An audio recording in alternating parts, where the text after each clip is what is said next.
नमस्कार दोस्तों। गलत दिनचर्या के कारण हमारे घुटने बहुत जल्दी जवाब देने लग गए हैं और इसके उपचार के लिए सबसे पहले लखनऊ में घुटनों की सर्जरी लेकर आए थे डॉक्टर संजय श्रीवास्तव, और उसके बाद रोबोटिक नी सर्जरी भी उन्होंने ही लखनऊ में इंट्रोड्यूस की थी। दोस्तों, अपोलो अस्पताल लखनऊ ने सबसे पहले और सबसे तेज 100 रोबोटिक नी रिप्लेसमेंट सर्जरी का रिकॉर्ड बनाया था, और दोस्तों इसके बाद सबसे तेज 300 रोबोटिक नी सर्जरी अपोलो हॉस्पिटल अब पूरी कर चुका है। इसका मतलब कि रोबोटिक सर्जरी की मांग तेजी से बढ़ रही है। पहले जहां 5 में से कोई एक मरीज कहता था कि मुझे रोबोट से ऑपरेट करवाना है, अब 5 में से 3 मरीज रोबोटिक सर्जरी को चुन रहे हैं। दोस्तों, हम सब जानते हैं कि रोबोटिक टेक्निक से नी रिप्लेसमेंट सर्जरी करवाने से रिकवरी बहुत तेज होती है, दर्द और खून के बहाव में भी कमी आती है, इंप्लांट की स्थिति और उम्र भी बेहतर होती जाती है और आम आदमी बहुत जल्दी ही अपने काम पर वापसी कर लेता है। तो ये सफर कैसा रहा, नी रिप्लेसमेंट सर्जरी लोग क्यों चुन रहे हैं कि जर्नी कैसी रही, तो मैं कहूँगा वंडरफुल। कारण ये है कि आई ऑलवेज बिलीव कि जो भी नई टेक्नोलॉजी आती है स्पेशली इन मेडिकल फील्ड, वो कहीं ना कहीं मरीज के हित के लिए आती है। वही चीज़ डेवलप होकर ऊपर आती है जो मरीज को कहीं फ़ायदा दे रही होती है। तो उसको जब तक यूटिलाइज नहीं करेंगे और पेशेंट के पास उसका यूजेस नहीं पहुंचेगा, उस टेक्नोलॉजी का कोई फ़ायदा नहीं है।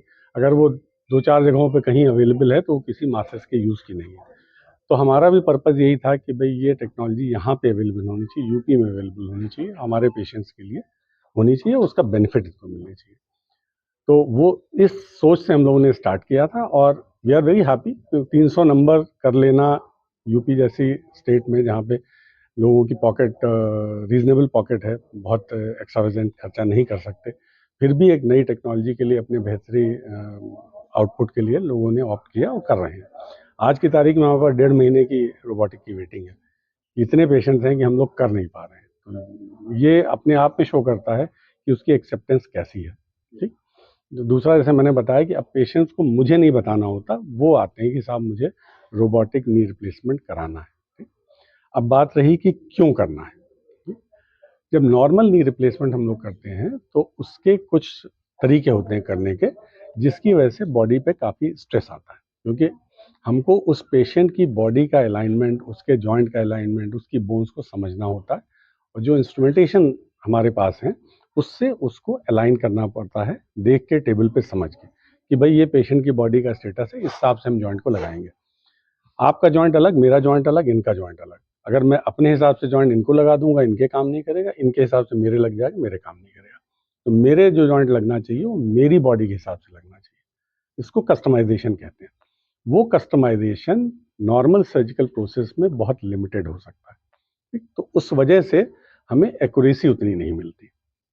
जब हम रोबोट से करते हैं तो इसमें हम पेशेंट का सीटी करते हैं, सीटी करके हमारा रोबोटिक सॉफ्टवेयर है उसमें डालते हैं और उसमें हम उस जॉइंट को पेशेंट की बॉडी के हिसाब से परफेक्टली प्लेस करते हैं। उसमें हम आधा मिलीमीटर भी इधर उधर शिफ्ट करके उसको अलाइन कर सकते हैं। तो that is the beauty. Perfect जो ऊपर वाले ने पेशेंट की बॉडी बनाई है उसके हिसाब से उसको अलाइन किया जाएगा। तो जब उसको अलाइन करके और रोबोट ऑपरेट करता है तो उसी पोजीशन में जॉइंट को प्लेस होता है। प्लानिंग मेरी सॉफ्टवेयर पे, रोबोट को इंस्ट्रक्शन, तो रोबोट उसको एक्यूरेटली रिप्रोड्यूस कर देता है। हम हाथ से करेंगे तो हम उतना एक्यूरेटली प्लेस नहीं कर पाएंगे, ह्यूमन बॉडी की अपनी वो होती है, लिमिटेशंस होती हैं। तो दैट इज द ब्यूटी कि it is perfectly align to the patient body and that is why less trauma, less complication, faster recovery and life joint की ज़्यादा होनी चाहिए। वो तो समय बताएगा, लेकिन जो एवरेज जॉइंट जितना लास्ट करते हैं ये ज़्यादा लास्ट करना चाहिए। सर फिर भी एवरेज लाइफ क्या होती है? नॉर्मली आज की तारीख में स्टैंडर्ड लाइफ हम लोग मानते हैं 20 से 25 साल।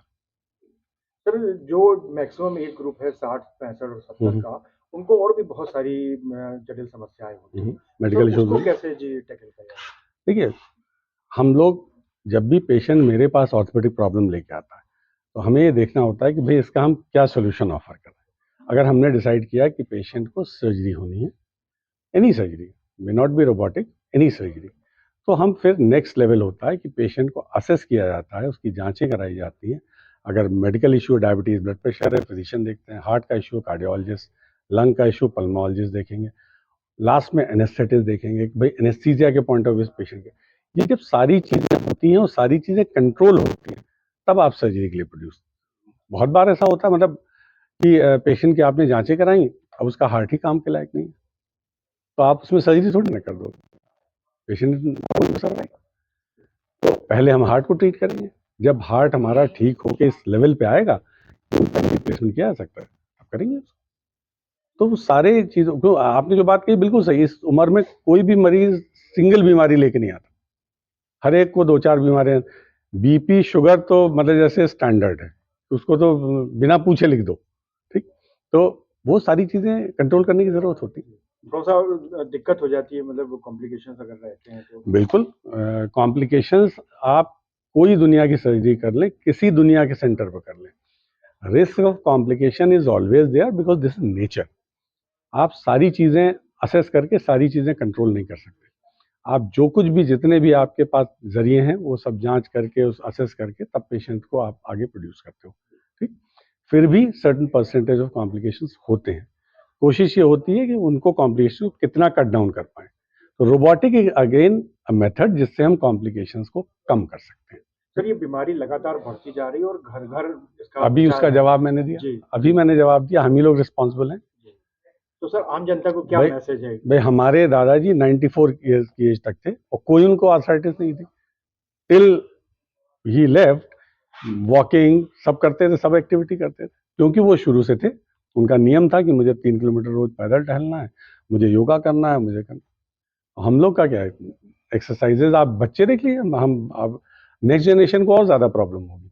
बच्चों को देख लीजिए, फिजिकल एक्टिविटी है ही नहीं, टोटल गेम्स, टीवी, उस पर ज़्यादा एम्फेसिस, फिजिकल एक्टिविटी पे नहीं है। तो वो डेवलपमेंट की स्टेज में नहीं है, तो इसका इफेक्ट आपको अगले 20 साल में दिखाई देगा।